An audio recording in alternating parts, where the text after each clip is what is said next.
The internet is full of rabbit holes. Some are funny, some are pointless, and some are just weird late night distractions you forget about in the morning.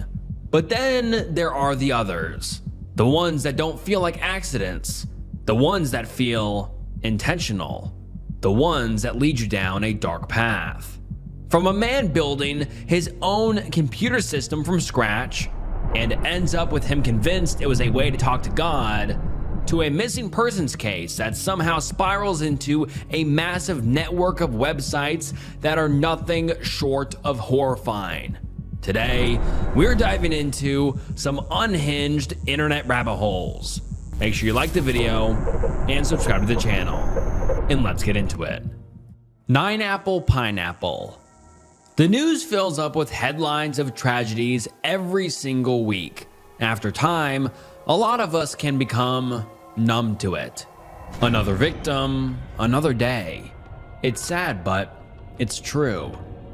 We may think about it for a couple of hours and then the feeling fades. But what happens when disaster strikes just around the corner? When it happens to our neighbors? When it's down the street? Or just next door? This is how the residents of Mumbai in Queensland, Australia felt on December 7th, 2003. The day that a young boy named Daniel Morcombe left home around 2 p.m. and never returned. Just 2 weeks before Christmas, Daniel was waiting for a bus into town so he could buy some presents for his family. His day took a turn when the bus broke down before his stop, and then the replacement bus was so behind schedule that it didn't stop for him. Daniel was patient and had no issue waiting, but that wasn't his problem. The problem was that he had simply been in the wrong place at the wrong time, because at the same time, Brett Peter Cohen was driving along the road. He stopped and asked Daniel if he needed a ride, which sounds nice until his true intentions came to light. Brett had already been convicted of crimes against young people, yet not enough that it kept him off the streets. If he had been held in prison like he deserved, maybe what happened to Daniel wouldn't have happened. But sadly, it did. Instead of buying Christmas gifts on December 7th, Daniel was assaulted and murdered. The thing is though, this took a long time for law enforcement to figure out. They didn't arrest Brett until 2011, 8 years later. In that time, Daniel became one of the most investigated crimes in Australia's history. There were hundreds of thousands of dollars in rewards to find him, and the whole country sat biting their nails in hopes he would return home, safe and sound. Especially the people of Queensland. Even after the case was put to rest and the family got justice, this story stuck. Residents of Mumbai and neighbors of the Morcombes couldn't stop wondering how something so horrific could have happened so close. Now, of course, that's a normal reaction, but some thought about it more than others, maybe a little too much. In fact, they were fixated, obsessed, even tormented. So much so that they created an entire web ring that was dedicated to Daniel and his life. The first person to notice this was Custom Slaps 659.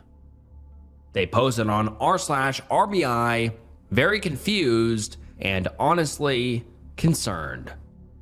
And the post reads as follows: accidentally discovered this creepy collection of websites.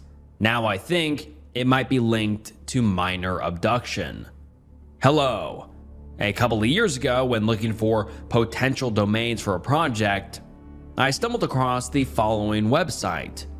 This website immediately links to Wishing, which in turn leads to a huge collection of different domains.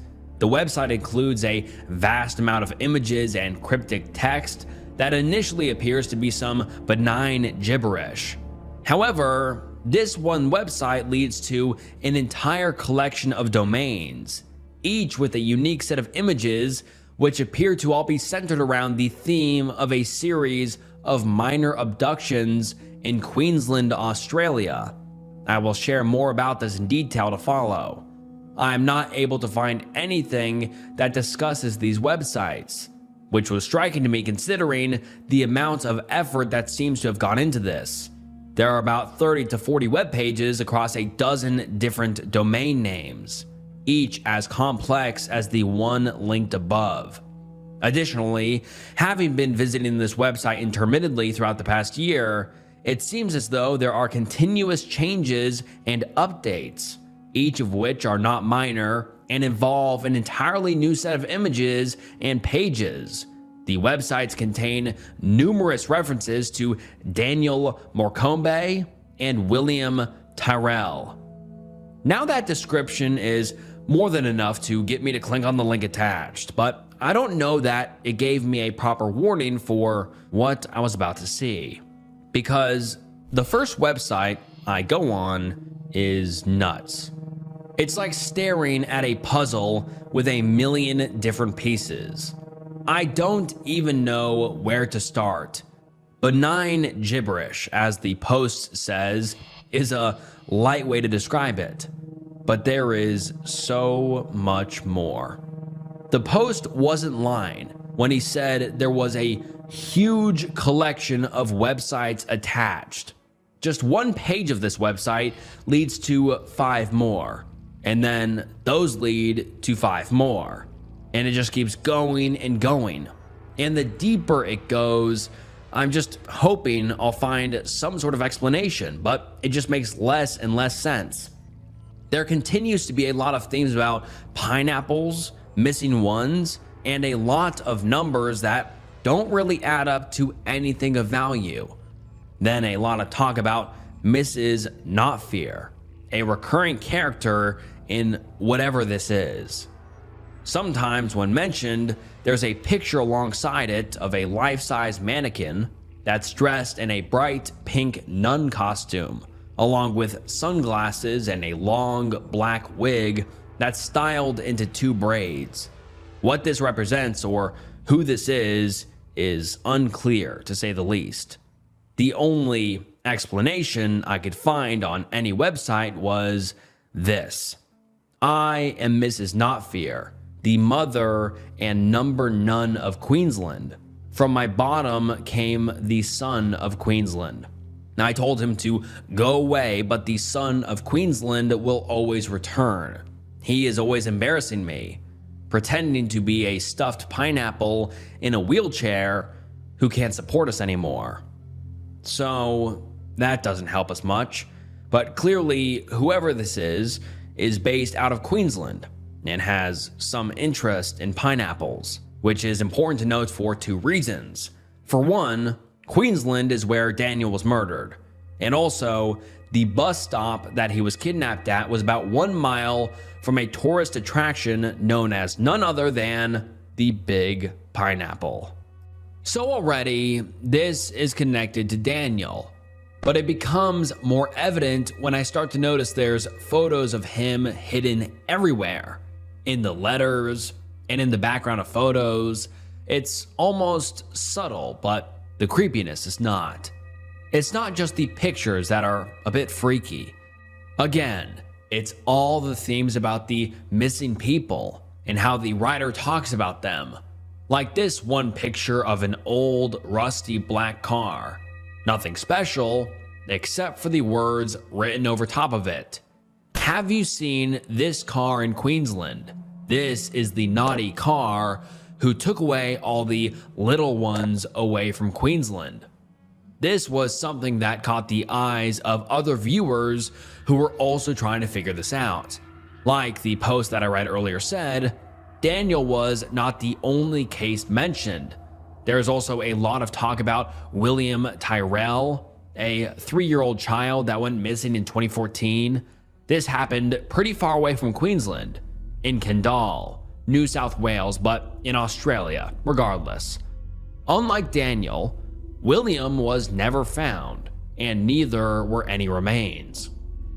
Law enforcement eventually just presumed him dead, but during the investigation, there were 2 vehicles of interest, a white station wagon and an older style gray sedan. 2 cars that repeatedly show up on these websites. Of course, the description that police give is vague, and there are lots of cars that could fit that, but it's enough that having a picture of a car even similar to that on the site is suspicious, especially with the cryptic talk of it being what took the kids away from Queensland. Like, even if it's not about William, it's still incredibly shady. It's enough to freak people out, really freak them out. So they start really digging in order to find out who's behind all of this. Well, besides the name Mrs. Knopfier being mentioned 1,000 times, the names David Smith and John Christopher pops up a lot. After some searching, you'll find an article from ABC Queensland about David Smith, a local resident who wanted to help the RFDS, a service that provides aeromedical care to the state. But what's important is that the article mentions that David Smith decided to try and raise thousands of dollars for this, along with the help of his carer, John Christopher. In the article is a picture of David, one that actually shows up on these sites often. So once people finally had some sort of identity for who is behind all of this, it gave an opportunity to find some real answers as to what the hell was going on. Because the article implied that David is disabled to some capacity. Users decided to email John Christopher with their questions. His response was this: "Hello. 9Apple was a trademark I applied for around 1997.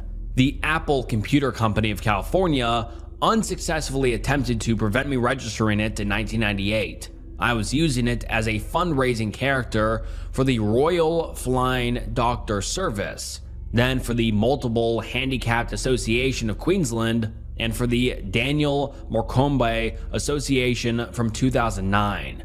The foundation is working on a movie called Where is Daniel Movie, and offered to include fundraising helpers in the movie. I have been authorized by Daniel's parents to arrange projects for their causes. I have more sites than I can remember, but mostly focusing on missing kids. My latest site is Police Circus. Most of my sites are not promoted, and I use them for future reference to my endeavor to produce a movie, Missing Figures. William Tyrrell is still missing from New South Wales, not Queensland, and they need all the attention they can get to continue their search. It took 10 years to find Daniel. My sites have been around since 1998, and only now am I receiving my first inquiries. You are one of 6 inquiries recently. We'll answer more if required. Kind regards, Jonathan." But that's not it. There were others who emailed questions. There were a lot of questions to be asked.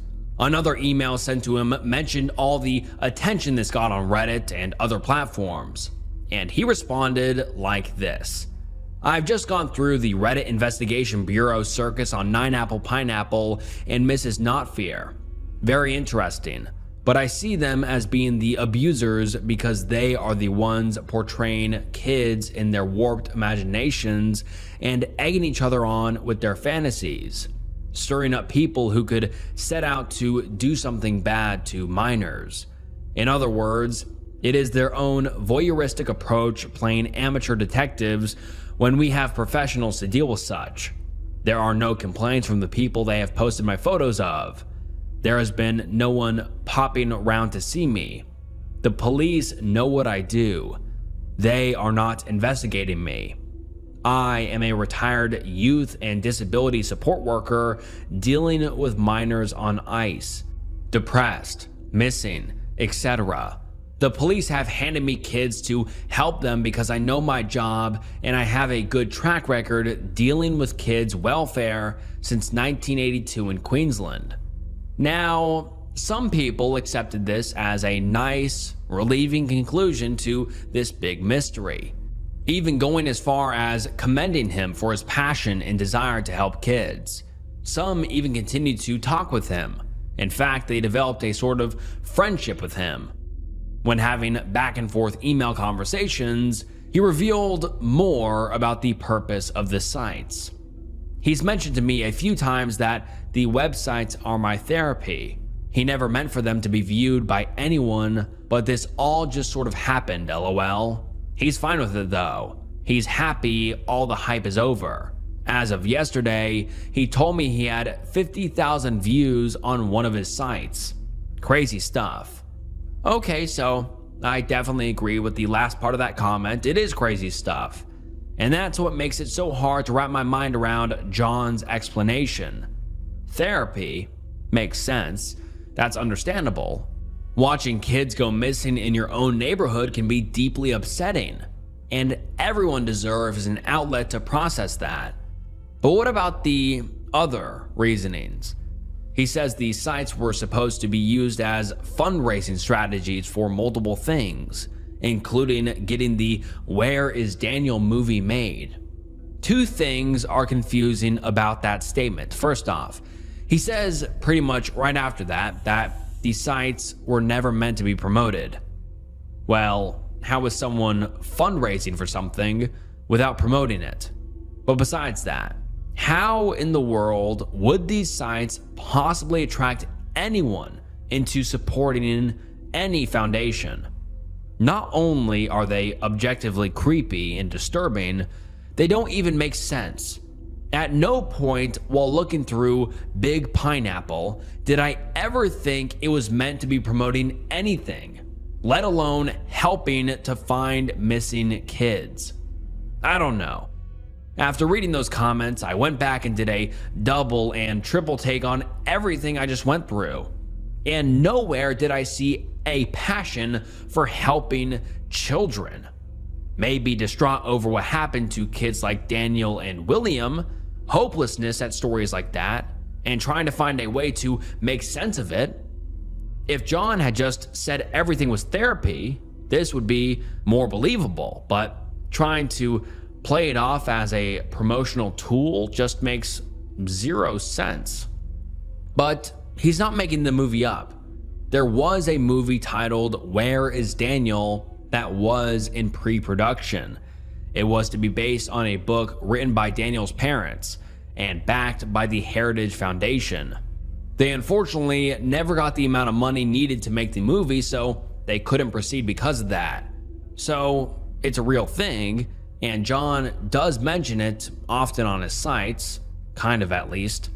In the middle of all the gibberish, he has a picture of a boy about to walk into a large pineapple with the text saying, "The Smart State movie is about the little ones who are missing. Day for Daniel, featuring real Queensland pineapples, numbers, and people." And then on the photo it says, "No, Daniel, don't enter the big pineapple." He never actually says the real name of the movie, Where's Daniel, or the fact that it was produced by the Heritage Foundation, not Smart State Movie. At no point does he use actual media from the movie. And on top of that, his name is never mentioned in any article about it. Daniel's parents only really mention Rod Hopping and Tony Abbott as supporting the film. It's not like anything on the sites would actually be helpful in promotion anyways, but it doesn't seem like the Morcombes are even aware that they exist. All this to say, there were plenty of people that weren't buying the email John sent. Most of the attention surrounding 9Apple was in 2019, but it never really went away because new sites have been made and the old sites keep getting updated, and it's never gotten any less crazy or any more normal, leading some to still feel concerned. On February 10th, 2026, user NoOven315 brought it back into the light on r/Internet Mysteries. Their post reads as follows. Unresolved 20-plus year web ring possibly connected to missing minors in Australia, constantly updated since 2003. I'm resurfacing an old, unresolved rabbit hole that has appeared online multiple times over the last decade and has never been fully mapped or really debunked. It concerns a large connected web ring of domains that has existed since the late 1990s and continues to update and redirect into itself. The content is not static or abandoned. Pages change, images rotate, and new domains appear while older ones remain live. One of the central entry points is Big Pineapple, which has been active since at least 2001 and redirects into the same network. Also, if you type Ghislaine Maxwell, it results in a redirect into the same web ring. This has been included in the Epstein files of an email from Isabel Maxwell emailing Jeffrey Epstein asking to make it disappear and that no one can see it. Archive data shows that in 2003, the main domain hosted multiple adult content amongst others, before later transitioning into minor themed material. Since then, the network has continued to expand and update. I'm not exactly sure how this user found the Ghislaine Maxwell site because I never came across it on the other sites, but thank God they did, because it's only more blaring evidence that something is way off here. And actually, just 2 months later from when the post was made, the site is now inactive. It looks like John put the domain back up for sale. Luckily, it remains accessible on the Wayback Machine, where I can see how insane this site is. Somehow, even crazier and chilling than the others. There's 2 boxes of text that really freak me out. Over top a picture of 2 people in a living room, it says, "I think they're onto us about the Lady Ghislaine site and the reborn doll tracking. Get rid of the wishing car, and there's a house across the road from the Queensland Laboratory Center for Missing Dolls. Boris trafficking his sister Molly? I don't think so, but be prepared." Then next to that is a photo of Mrs. Nafier and other mannequin characters that look like they're straight out of a horror movie. Here it says, "Just play dumb and we can pull through this." Those words are honestly haunting, and it makes the emails that he sent with a dumb explanation horrifying. But what's even scarier is what the previous post said. It was mentioned in the Epstein files. Possibly the most disturbing and bone-chilling sight out of all of these is in the most notoriously sinister list of emails. It's genuinely terrifying. Yes, even when people point out that the domain wasn't owned by John until after the email from Isabel Maxwell was sent in 2011, even if that's evidence that this wasn't the site she was talking about, the whole thing just doesn't sit well. In or out of the files, Ghislaine Maxwell is more than unsettling. It's deeply disturbing. It's straight out of a nightmare. The whole thing is creepy. The random numbers and the mannequins dressed up, the baby dolls, then the hundreds of pictures of real minors all holding up pineapples, all holding up the number 3 for some reason. It's just hard to explain how eerie this all is. Of course, there's the speculation that this all stems from mental illness, and hopefully that is just the case. That's the most reasonable scenario that would be the least harmful, but it's hard to not think about the other possible scenarios. If John is associated with any of these crimes, or even if he knows any information that would help find a child like William Tyrell. Only time will tell. The sites are seemingly still getting updated, and maybe one day, one of those updates will be an answer that can finally put all of this to rest. Temple OS. It's December 1969, the dead of winter in West Allis, Wisconsin. Residents here live just a little bit outside of the booming city of Milwaukee, but it's a true suburban life that most have. And the Davis family was no different. other than the fact that their house was packed with 6 kids running around.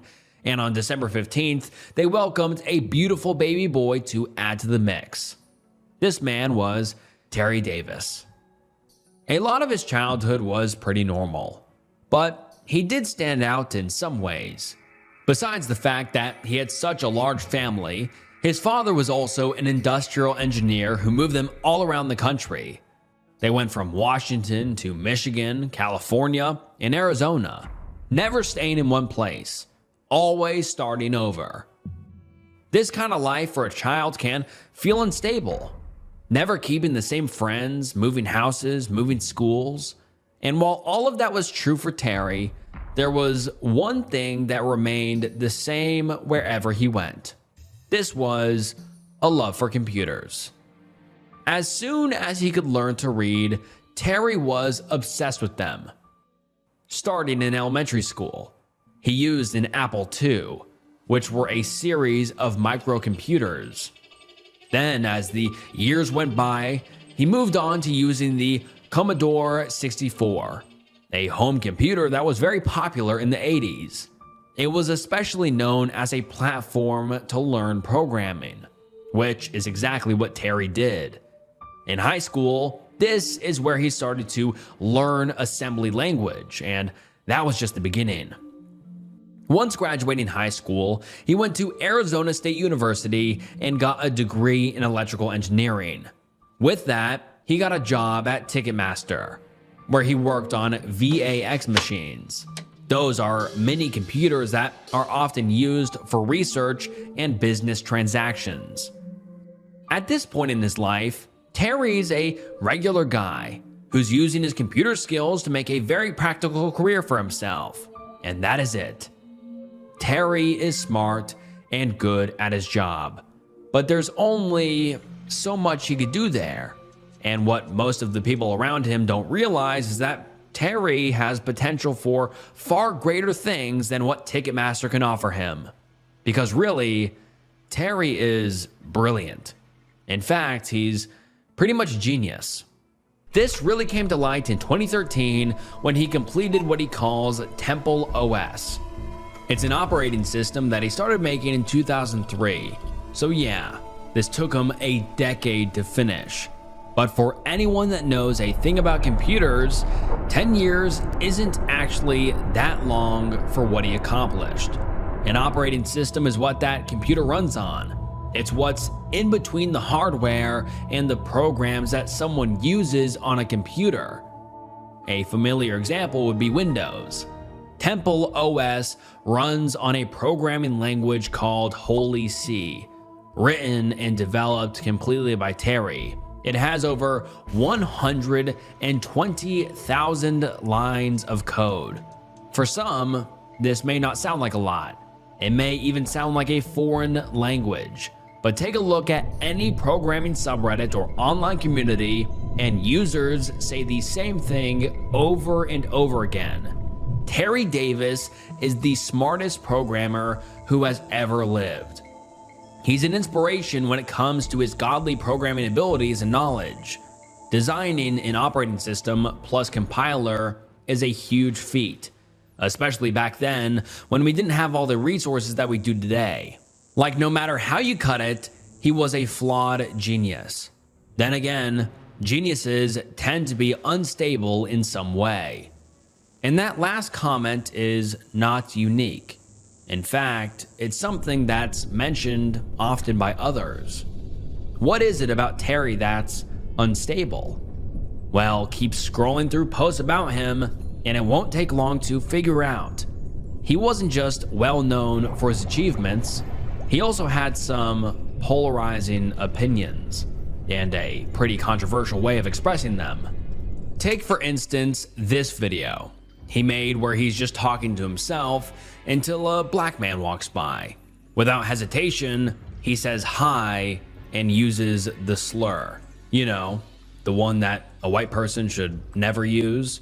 Obviously, this is incredibly offensive for the guy walking by. He stops and confronts Terry. Despite him being pretty aggressively angry, Terry defends himself and makes it seem like he did nothing wrong. The video ends before I can see what ended up happening, but at no point does he apologize. This isn't a one-time thing though. In a majority of the videos of him, he repeatedly uses these types of slurs in offensive language, mostly against African Americans. Now, this is clearly not okay. Racism isn't an excusable thing. At no point should anyone be defended for using such vile language. Admirers of Terry don't deny this, but many offer an explanation for this behavior. But to explain, we have to go back to March of 1996. Prior to that time, Terry identified as an atheist. Despite being raised Catholic, he formed his own opinions, which included that there was nothing outside of the material world, but something changed that year. And when faith in a higher power entered his life, so did the onset of something else. Something terrifying. Something that would destroy his life. It began with one manic episode that was so out of control, he was admitted to the psych ward. Then 6 months later, he would return. And another 6 months, the pattern repeated itself. And as time went on, his mental health continued to fall apart. Quickly, he started to believe that people were following him, including the CIA. Not only that they were following him, but that they could be even seen in pitch black because they glowed in the dark. He said, "The CIA N-words glow in the dark. You can see them if you're driving. You just run them over." This fear and paranoia intensified so much that he ended up taking a drive. This drive would be hundreds of miles, but with no destination. He just drove south, endlessly. That was until he grew so anxious again. This time because he thought his car radio was communicating with him. He took apart his car to try and find tracking devices that were put in there. And when he came up with nothing, he left his car on the side of the road and threw his keys away in the desert. He was desperate to get away from the voices in his head, and for a while, he felt better. But then a cop passed him, and out of concern, they put him in the passenger seat to take him somewhere more safe. The problem was that Terry didn't feel safe anywhere, especially not in this cop car. He needed to get out, and the fact that the car was literally in motion didn't matter to Terry. He escaped and jumped out anyway. Luckily, he wasn't too injured. He only broke his collarbone, which isn't nothing, but it could have been worse. But Terry didn't feel relieved. No, he was now in the hospital, and fear immediately came back. He misinterpreted artifacts in his x-ray as alien artifacts, and that was enough to send him running again, as he was running away from things that were only in his head. He managed to attempt to steal a car, get arrested, and go to jail. And then, when failing at a prison break, he was again put into a mental hospital. Here, he was finally given a diagnosis of bipolar, but later on, he was declared to have schizophrenia. It may have been this that led to some healing for Terry, because after this last trip to the psych ward, his turmoil and paranoia calmed down a little bit. Or I guess, it just became different. I was genuinely pretty crazy in a way. Now I'm not. I'm crazy in a different way maybe. I'm not especially proud of the logic and thinking. It looks very young and childish and pathetic. In the Bible it says if you seek God, he will be found of you. I was really seeking, and I was looking everywhere to see what he might be saying to me. This was in 2003, when he began creating Temple OS, and this was no coincidence. A first glance at Temple OS, and a user may think it's just a retro-looking platform to play video games, as well as upload original games yourself. In fact, Terry designed it so people could use it for coding projects, altering the OS however they wanted, but that wasn't why it was created. He designed it to be the third temple from the Hebrew Bible, which although has never been built, is a sacred space for Jewish people. And the hope for rebuilding goes hand in hand with the idea that one day the Messiah will bring universal peace. And in some way, I think Terry created or believed that this OS could be that, or at least give that feeling of serenity. He describes it as, Temple OS is God's official temple, just like Solomon's temple. This is a community focal point where offerings are made and God's oracle is consulted. He used it as a way to directly communicate with God. He programmed a random word generator onto it. When a user would hit the keys F7, they would get a random word, and better yet, if they pressed Shift F7, a passage from the Bible would appear. Terry used this for every decision he made when building Temple OS, like when he decided to give it a low resolution. It was because God told him to do so, because it was easier for children to draw images on it. But it wasn't just using this function when programming. This was something Terry used in his daily life, something he relied on to move him through the day. This communication with God, whether it was real or not, it was something he believed 100%. Knowing this makes Temple OS feel different. Now it's unsettling. Every detail, every word, every intricacy is behind someone that's unwell. And this shows in the videos he made the years following the completion of Temple OS. During this time, he lived with his parents and spent a lot of the time live streaming and browsing the internet. Some of it is normal and can even be boring, but there'll be bits and pieces that are just concerning. In one live stream from March of 2017, Terry says, "If you get a thought, an angel can make you forget it. It's that effing oppressive." Okay, where were we? Terry then begins to laugh in this strange and almost chilling way, like there's nothing actually funny and he's really doing it out of anxiety. Like he wants to stop himself, but he can't. It gets more bizarre when he stops laughing and starts to get frustrated at his inability to remember what he was thinking. I was gonna say something. That's not funny. His live streams are full of moments like this. It's alarming, and it gets more horrifying the more I dive into Terry's digital footprint. After he finished Temple OS, he live streamed constantly. Many of those streams ended up being between 5 and 11 hours long. Sometimes he's just relaxing and scrolling through the internet, but then it spirals into a rant or a slew of offensive slurs. It's hours and hours and hours of watching someone descend into madness. And it does raise the question if there's something behind the racism that's not just, well, racism.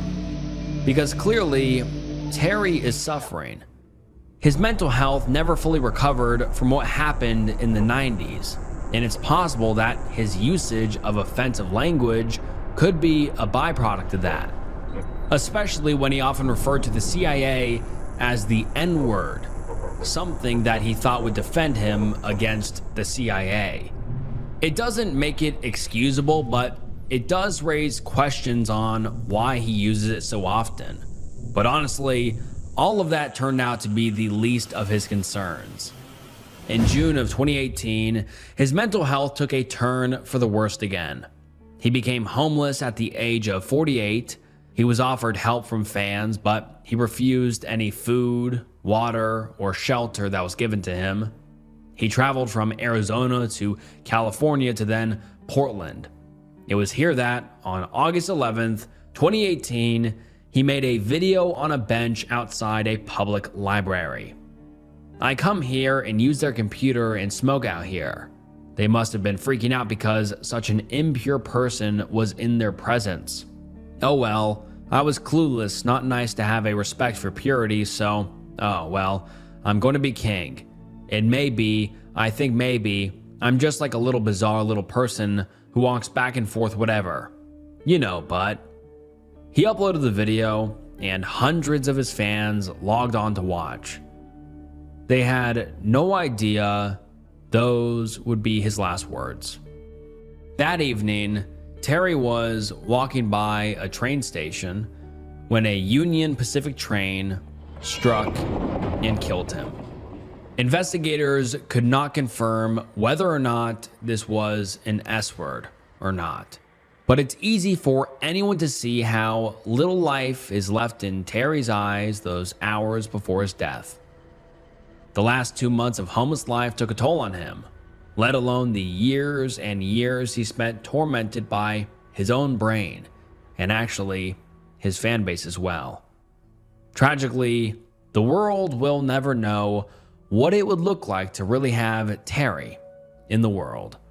A version of him that isn't so sick and unwell. Someone that could have used their genius and contributed huge things to the world. Hopefully, what he did give was something that could inspire generations to come of young programmers to show them that no matter the obstacle, even the impossible can be done.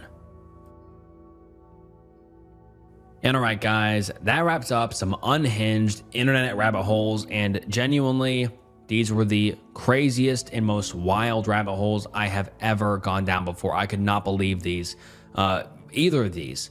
I mean, yeah, these were just insane. So leave your thoughts down below, and I appreciate you watching to the end of the video. Please like the video if you enjoyed and subscribe to the channel. I would love for you to join the community. And if you're not following my Instagram already, please follow my Instagram and follow the Spotify. It helps more than you know. And if you enjoyed this video, I'm sure you will enjoy some other videos on the channel. And I just want to say thank you so much for watching. It means the world. And this was Snook, and I'll see you next time. Bye.